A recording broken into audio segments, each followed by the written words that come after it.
Hey there, I'm so excited to be coming straight to you and answering your questions in a more in-depth way about this teacher training program that I am so in love with and so proud of and so excited to present to you. So the first thing that I want to talk to you about is how this teacher training stands apart from all the other hundreds of yoga teacher training programs that are out there.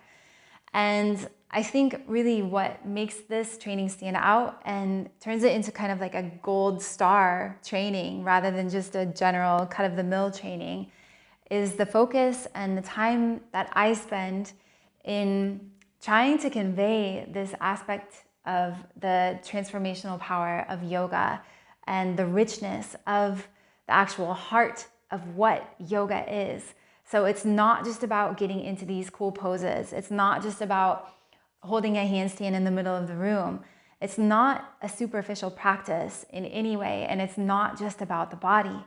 So what yoga does is it helps enrich our lives in every single aspect, in everything that we do, from our time that we spend on the mat, of course, to the time that we spend with our loved ones and our family and our partners and our friends and our pets. It translates into how we work and how we view the world around us and how we interact with strangers on the street.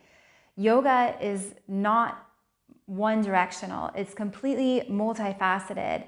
And it really, once you understand the teachings and you understand who you are on a really deep level, then the concepts and the ideas behind yoga, they start to seep into you and really permeate every single aspect of your life until your entire life becomes something that's not mundane and boring and kind of standard, but into a life that is vibrant and beautiful and radiant and purposeful and has so much meaning and so much potential for beauty. And this is what yoga is all about. And then another thing that I think that really makes this training stand apart from other trainings is the fact that I am a huge nerd. And there's nothing that I love more than to study the science and really the anatomy behind the practice. So what's going on in our body, what's going on in our bones and our muscles and in our joints in order for us to be able to do these amazing poses. What happens with the physiology of the body? So how do the yoga poses affect how our body functions? And then what's the latest science and research behind the asana practice? So if we look at everyone's body as being exactly the same as a skeleton, like a model skeleton or a picture in an anatomy book, well, this is one way to view the yoga practice, is that we should all be able to do the poses in exactly the same way because we all have the same bones and shape of our bodies. But of course, we can see from just walking on the street that every single person looks so different on the outside, and the same is true on the inside as well. And these individualities affect our yoga practice, and they affect the way that we do certain poses and what our strengths are in the practice and what our weaknesses are in the practice. And this training is all about helping you understand at a very individual and personal level what is happening in your physical body, in your personal yoga practice that maybe makes certain things very easy for you, like forward folds or hip openers or maybe arm balances, and then what makes other poses maybe a little bit more challenging for you. It could be due to lack of strength or flexibility, of course, but there's so many more factors that we can think about as yogis and as yoga teachers that really have a huge impact on the way that we practice our asana. So I'm going to be, I've gathered all of this information, and then I'm going to give it to you step by step in this training in a way that I think is really relatable and practical and understandable for you so that you can experience this kind of cutting edge research on the body and on movement science in your own personal practice and in your own body as well. So I think between that and this deep ingrained philosophy of the yoga practice, this is definitely what makes this training stand out more than others.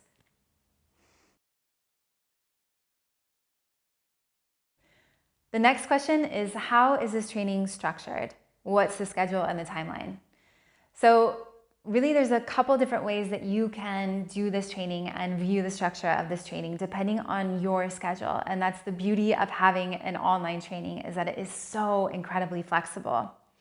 Basically, I'll be there for 16 weeks for you. And step by step, we'll walk through this program as a group, week by week by week. We'll have different lessons for each week, like an anatomy class, a philosophy class. We'll have 2 yoga asana practices. We'll have meditation. We'll have breath work. We'll have taking the seat of the teacher, and much, much more every single week. And as we make our way through the 16 weeks, if there are a few classes that you miss along the way, if you don't manage to finish the program in the 16 weeks, then it is absolutely no problem at all, because you'll have a full 8 months to complete the training and then register with the Yoga Alliance if you'd like and get your certification from me, which makes you a 200-hour yoga teacher. So you can either finish the training in the first 16 weeks if you're very diligent and you'd like to get it done in time with the group, totally fine. Otherwise, you have 8 full months to complete the training, and I'll be there to guide you through as well. Then you have access to the full program for 2 whole years. So this means that anytime that you are teaching a class coming up and you're like, wait, I wanted to teach this one concept and I kind of forget all the little details about how to do it, you can go back into the training program and watch as many videos as you'd like, as many times as you would like. And this way you can repeat the teachings over and over. And really what I think is the best part about having an online training is the fact that repetition is where the magic happens. This is where the deep learning takes place, right? So it's not the first time that we hear something where we're like, oh, that makes so much sense. I've internalized it and now I'm able to share this wisdom with the world. But for most people, we need to hear it one time. We need to practice it and feel it in the body. And then we need to repeat and repeat and repeat over and over again until it becomes just part of who we are. And only then are we able to share the teachings with the world. So this is one of the most beautiful aspects of bringing my training online to you, is this ability to rewatch whenever you want and as many times as you want.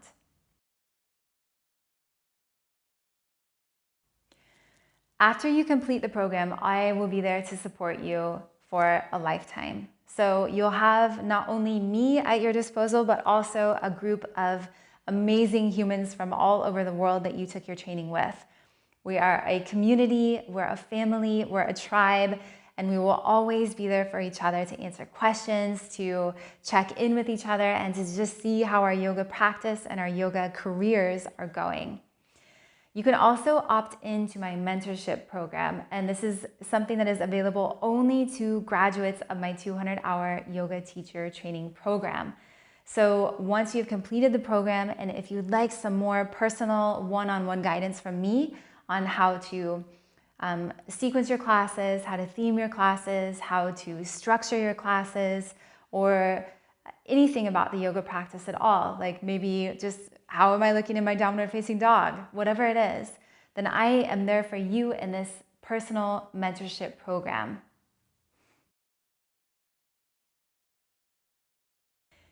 In this training, you will learn 4 different styles of yoga: Hatha yoga, Vinyasa flow yoga, Yin yoga, and to a lesser degree, restorative yoga. So let's break each of these styles down one by one. Hatha yoga is basically just any physical practice of yoga. So we could do asana practice, we could have breath work, we could have meditation, we could have energy work. And really, Hatha yoga in a more modern yoga studio context is any practice that is not Vinyasa flow, but is still really strong and pretty sweaty. So typically in a Hatha yoga class, we don't do a ton of what are called vinyasas, right? So going through this really fluid kind of dance-like sequence in between the poses, but it's more of a static practice in that we move from one pose into a pose that could be completely different from the one before it in a way that isn't so dance-like. And then we hold the poses for a little bit longer in order to understand our personal alignment in the pose, as well as the energetics of the pose. So what are all the little subtleties that we can do with our body, and how can we engage our muscles and activate in the pose in order to bring about the best possible results from the pose into our body and into our breath and into our minds. And then we have Vinyasa Flow Yoga, which is very dance-like. It's a little bit meditative in the fact that it is so smooth that you go from one thing to the next without really even realizing what you're doing. So there's a big focus on the breath and how we can move with the breath in order to just flow very freely on the mat. It's very creative, it's lots of fun, it's really funky, and it's also usually a very powerful practice. So we have lots of arm balances and inversions thrown in. We have some stronger poses that require a lot of flexibility in the hips and in the hamstrings. And really, Vinyasa Flow is just known for being kind of young and fresh and a very funky style of yoga. The third style of yoga that we're going to learn, to practice, and to teach is Yin Yoga. And I love, love, love Yin Yoga. It's all about finding this balance between our very busy and fast-paced lives, and then countering that with slowness and stillness and silence. And in the Yin Yoga practice, we spend most of the time on the mat, so very, very low to the ground, doing poses like hip openers, hamstring openers, and twists. And in the Yin practice, we hold the poses for quite a long time. So it's anywhere from 30 seconds all the way up to like 10 or 15 minutes. And in this way, we create some passive flexibility in the body. And in the Yin practice, as opposed to the Hatha practice or the Vinyasa practice, we're actually targeting not the muscles, but the connective tissues of the body. So these are the joints, it's the tendons, it's the ligaments, it's the fascia, and it's also the bones. And what we're really trying to do is work with not only these connective tissues, but how do the poses affect the organs of the body?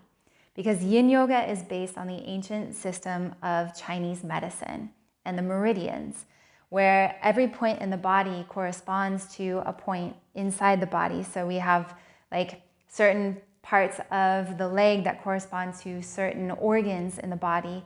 And the poses that we can do in the Yin Yoga practice can help improve the function of the kidneys or the liver or the heart or the lungs, for example. And with the Yin Yoga practice, there's a lot of this aspect of meditation. So we get into a pose, whether it's a really easy pose that we love or if it's a more challenging pose, and we hold it for a long time. And we see the effect of the breath on the mind. And we see the effect of challenge in the body on the mind. And we can kind of step back and take this perspective of the observer. So what happens to my mind in this practice? And in this way, the Yin practice is so beautiful because it is really like meditation, but where we're also getting a huge benefit to the body at the same time. And then the fourth style of yoga that we are going to focus on is restorative yoga. And this style of yoga is really amazing if you're going through any really big life changes. Say if you're going through a divorce, or you just lost your job, or you're grieving a loved one who has just passed, or you are going through some trauma in your life, or if you're just overwhelmed and stressed out.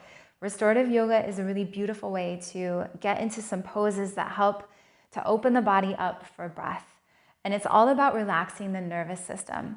So it's less about stretching, it's less about strengthening, and it's all about just inviting breath and softness into the body and really an overwhelming sense of relaxation from head to toe. So we just let the nervous system completely chill out and unwind from our day or our past weeks or our past months or our past years, whatever it is that's kind of causing some tightness and some tension in the belly and in the mind. Restorative yoga is there to just relax and take a break.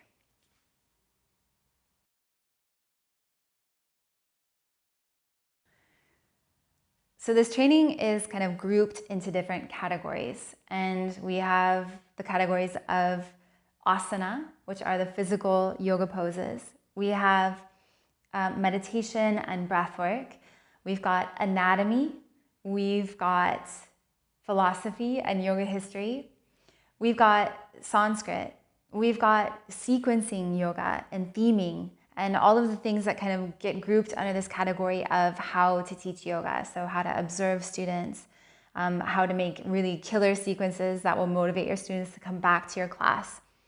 And then we've got things like inner work. So finding your core values and how to really know who you are deep down inside.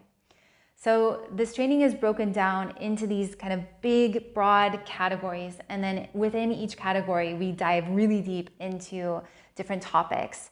We have, for the asana classes, for example, and the asana labs, we have these workshops where we break down every single pose that you'll see in your manual, step by step. And we look at what's happening in the body. What movements is the body taking to get into this pose? What could be limiting our body from getting into this pose in a really nice way or an easeful way? And what are some ways that if this pose doesn't feel amazing, how can we modify by using props or by taking different versions of the pose?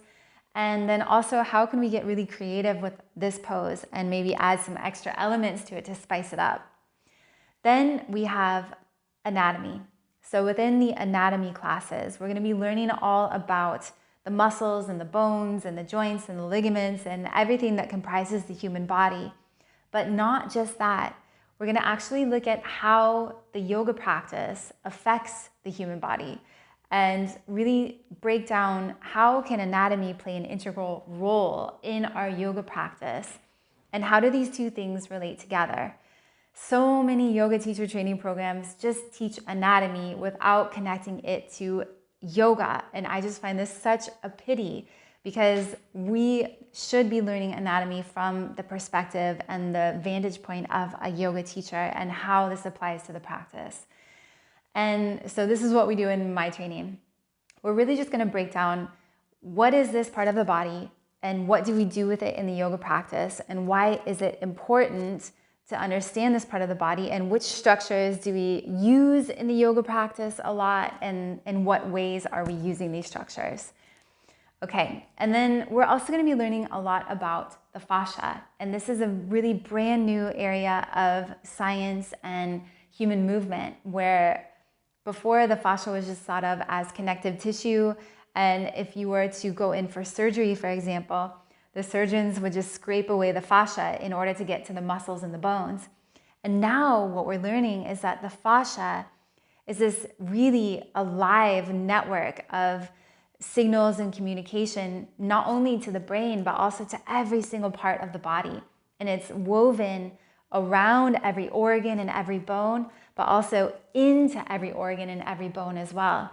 So fascia is this web of life and energy that literally is permeating throughout our entire body.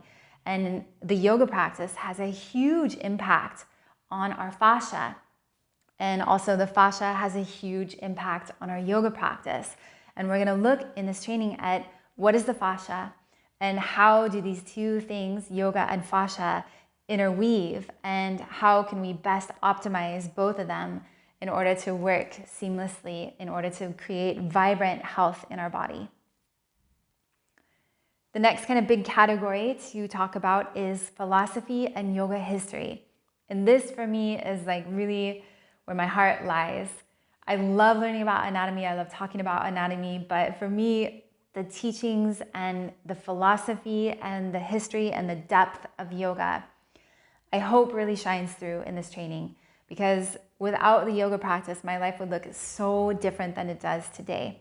And I think every single person who has really dug deep into their yoga and done the hard work of studying the teachings behind this practice that we do on the mat has really found a positive benefit, and it's had a huge impact on their lives for the better. Always, 100% is for the better. And really what we're going to do is look at the history of yoga. Where does it come from? What does it mean? Who were the people that discovered or created this practice and why? And then we're going to move into the specific teachings of the philosophy. So different textbooks, different kind of scriptural books and what are the teachings that these ancient teachers wanted to convey to their students. But also, these teachings and this wisdom is timeless.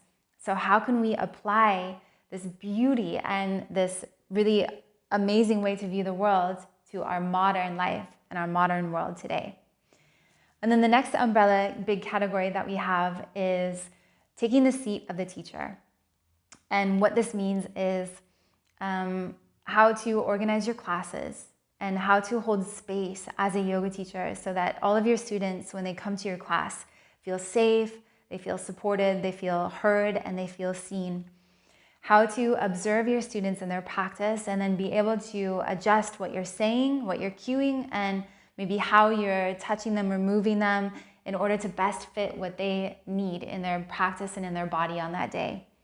Also, we're going to talk about how to create sequences and how to use the themes of yoga philosophy, if you'd like, maybe yoga history, if you'd like, or any other theme that you can think of, and weave it into your classes and into your practice so that you can bring these two powerful aspects of yoga, which is the physical practice and this kind of mental and philosophical and psychological practice, into one cohesive unit that is so powerful and so transformative. And if you can manage to do this, this will make you just an amazingly phenomenal teacher that everyone wants to have in their studio and as their teacher. The next concept that we're going to get into is the business of yoga. And this one is much more practical and much less kind of frilly and existential in any way. And it's more the nuts and bolts of how to set yourself up as a yoga teacher and turn this into your career. And I think this is really vital because if we have all of the teachings and if we are an amazing teacher, but we lack the skills and the know-how of turning our passion and our work and our drive and our teachings into a business that can actually support our lifestyle, then it's kind of pointless, right? Or it's a little bit of a waste. So if your goal is to become a yoga teacher after this training, and not everyone's goal is that, so that's also totally fine, but we will take some time in this training to really look at what do I need to do in order to put myself out there as a yoga teacher who can thrive and create the lifestyle that you want to lead.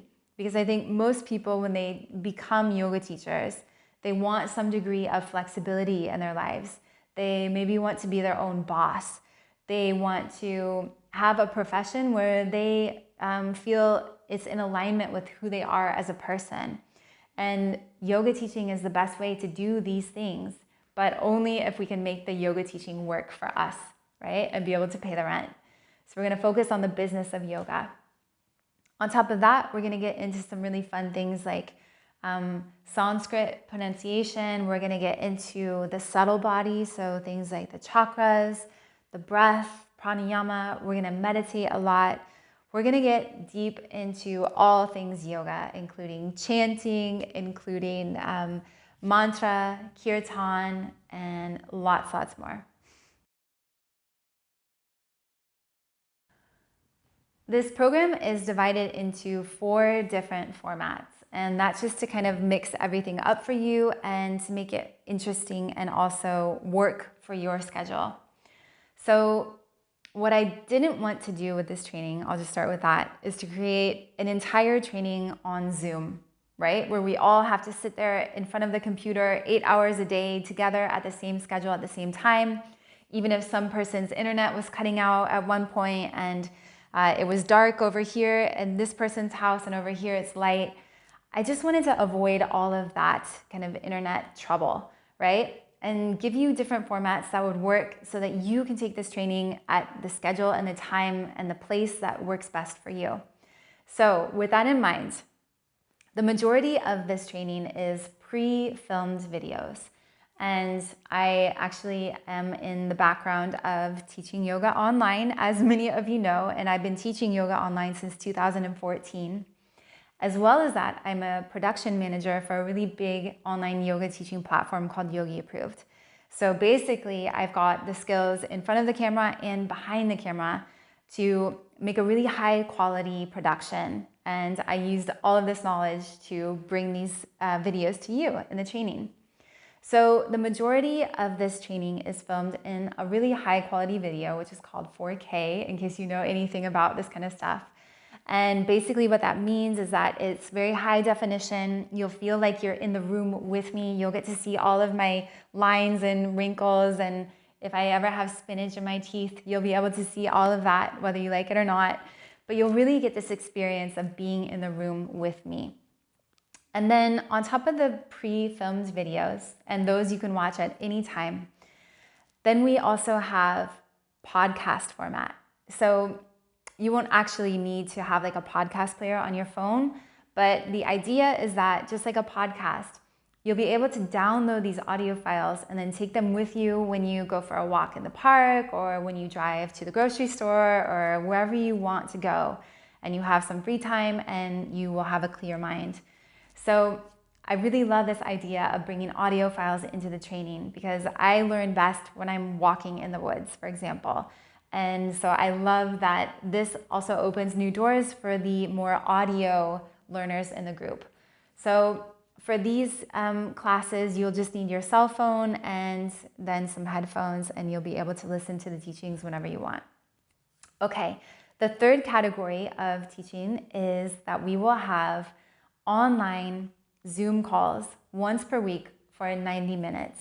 So this, of course, is very difficult to schedule with an online training that serves students from all over the world, right? Because when someone is awake in Australia, then in Canada they're sleeping, right? So basically how this is going to look is that there are 3 different sessions per week that you can choose from. So I'm going to have 3 different time zones where it's like daytime in your time zone, and then different days as well. So if you're like, oh, well, afternoon works for me, but Thursday doesn't work, well, there will be an option for 2 days during the week and then 1 weekend that you can choose from. And then it'll be different times. So one in the morning where I am, one in the afternoon where I am, and then one in the evening where I am. So that will match up to your schedule in some way. And let's say on any given week that you can't attend the Zoom session with the group. It's absolutely no problem at all because I'm going to record them and I will just send you a link to one of the sessions so that you can watch it later whenever you have time, and you can just follow along with the group and see all the questions that everyone else is asking and stay informed on what we talked about that week. And yeah, you'll be in the know and you won't have missed anything at all. So absolutely no worries on that. And then these Zoom calls will last for 16 weeks. So every single week for 16 weeks, we will meet together as 3 small groups per week, right? And in this time, we can talk, we can chat, we can say hello, we can give a big virtual hug to each other and really form this sense of community that I think is so important in a teacher training program. And then these peers that you have in this group, as well as me, we will have each other as family, as a tribe, not only throughout this training, but then also into the future. And then the fourth and final aspect of the format of this training is homework.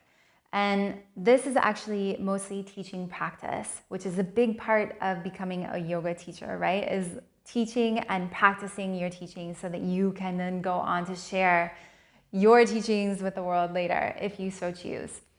So, and this stuff is helpful even if you don't want to become a yoga teacher, right? It's just about standing up and being confident, finding your power posture, and then learning how to use your voice in a way that feels authentic to you. And this translates into anything that we can do in life, whether it's teaching a yoga class or having difficult conversations with friends or family, or really any time we present ourselves to the world. We need to have these speaking skills and this confidence. And this is what the teaching practices do for you.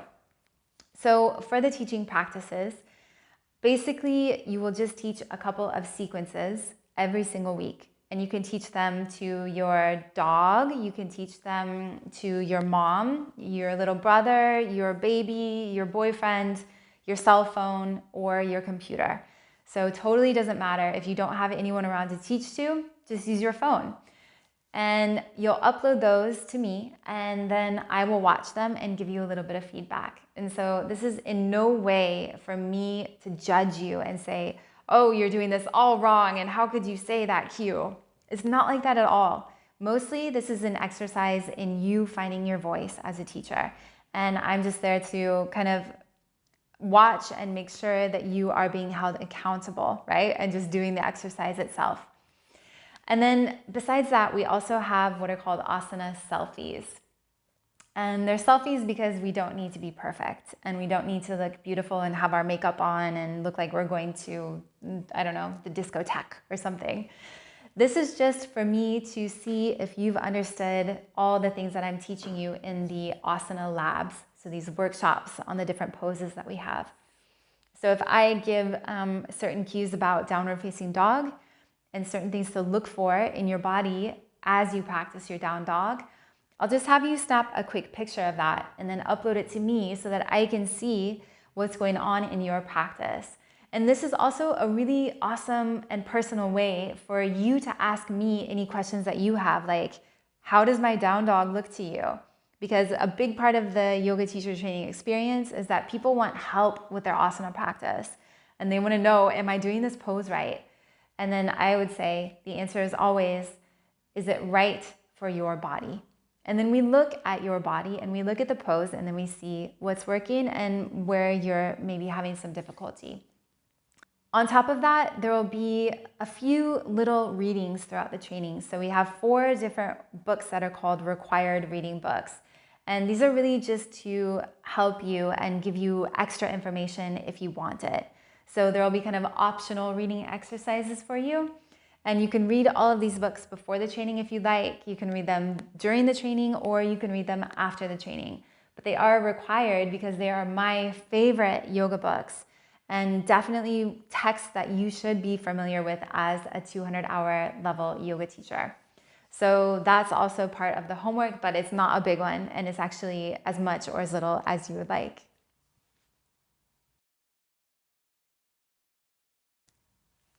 For me, one of the coolest aspects of this training is that even though it's online, I am going to ship a paper training manual to your front door.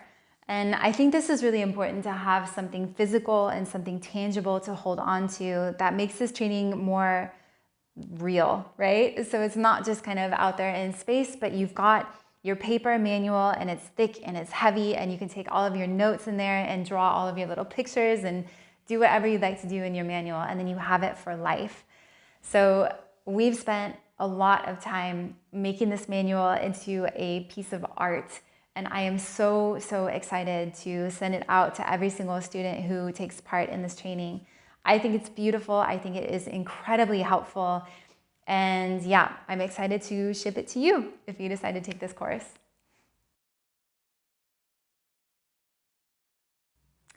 All right, so let's talk now about graduation. So like I mentioned before, there's a couple different timelines that you can take for your graduation. It can either be right at the end of the 16 weeks that we have together as a group, or it can be after 20 weeks, or it can be after 28 weeks, or it can be after 8 months if you'd like. So what happens is that once you have completed every single class and you've sent me all of your teaching practices and all of your asana selfies and also completed your final exam and teaching practice, once all of that stuff is taken care of, then you will be able to graduate. And I will print up a certificate specifically for you with your name handwritten on it and ship it to your door so that you have something to put on your wall in a frame and really be proud of yourself for completing this process. So graduation can be basically any time that you like within the span of 8 months from the start of the training.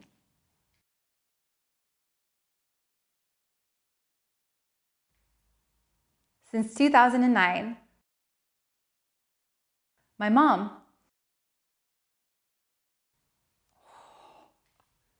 There's so many. I think I'm gonna say the Amalfi Coast in Italy overlooking the Mediterranean Sea from 1,000 meters above sea level.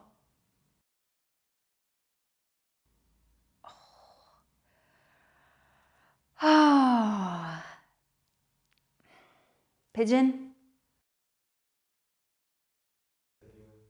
Traveling and exploring new cultures. Oh.